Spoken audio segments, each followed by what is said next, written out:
Hi welcome to my channel. So ఈరోజు varieties recipe.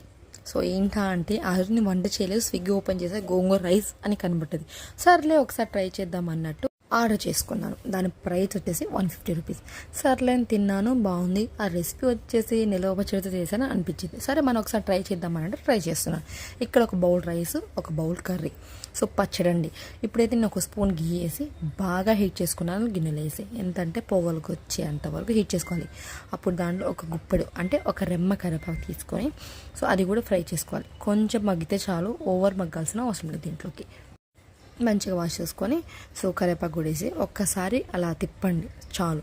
దాంట్లోనే మన బౌల్ కర్రీ ఉంది కదా, అది కూడా దాంట్లో యాడ్ చేయండి.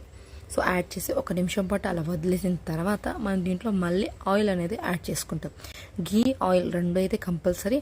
ఒకవేళ మీకు ఆయిల్ వద్దు, ఫుల్ గీతోనే ప్రిపేర్ చేసుకోవాలంటే అలా కూడా చేసుకోవచ్చు, ఇంకా బాగుంటుంది టేస్ట్.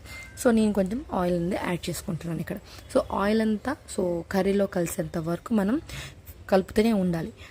ఒక 2 నిమిషాలు, నాకు ఒక 2 మినిట్స్ పట్టింది అనమాట ఇదంతా ప్రాసెస్. ఈ కర్రీ ఫ్రై చేయడానికి 2 మినిట్స్ పట్టింది. సో ఇలా కలుపుతూనే ఉండాలి. సో ఎందుకంటే అడుగంటేస్తుంది కాబట్టి. సో ఇదైతే నేను ఆల్రెడీ మేము పచ్చడి అనేది తాలింపు వేసి సో స్టోర్ చేసుకుంటాం అనమాట. ఇప్పుడైతే మనం బౌల్ రైస్ కూడా యాడ్ చేసుకోండి. సో రైస్ అనేది మంచి కలుపుకోవాలి. ఇది ఒక 5 నిమిషాల పాటు కలుపుతూనే ఉండాలి. మనం ఫ్రైడ్ రైస్ ఎలా చేస్తామో అదే మాదిరిగా ఎక్కడ స్కిప్ చేయకుండా అంతే అనమాట. దీంట్లో ఏం యాడ్ చేయాల్సిన అవసరం లేదు, మనం కలుపుతూనే ఉండాలి. ఇదే అనమాట మన గోంగూర రైస్. దీన్ని నేను ఆన్లైన్లో 150 రూపీస్కి సో తెప్పించుకొని తిన్నాను. అదే నేను ట్రై చేశాను. సో సూపర్గా వచ్చింది. దీంట్లో ఒక ఆనియన్ చిప్స్ ఉంటే అమ్మ సూపర్గా చాలు ఈ రెసిపీ అనేది. సో అంతే. కానీ మనం ఇలా కలిపేసిన తర్వాత ఒక 5 నిమిషాల పాటు మీడియం ఫ్లేమ్లో పెట్టేసి అలా వదిలేయండి, మూత పెట్టేసి. దాని తర్వాత ఓపెన్ చేసి ఆనియన్ వేసుకొని తినండి, సూపర్ ఉంటుంది. అంతేనండి, మన గోంగూర రైస్ అయితే రెడీ అయిపోయింది.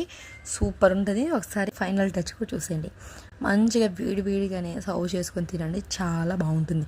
దీని మీద ఇంకొంచెం గీ యాడ్ చేసుకున్నారనుకోండి అమృతమే అనుకోండి. సో నేనైతే సర్వ్ చేసుకొని చూసారా, పొగలు వచ్చేస్తున్నాయి. ఈ వర్షాకాలం కంటే కంపల్సరీ తినాల్సిన రెసిపీ ఇది.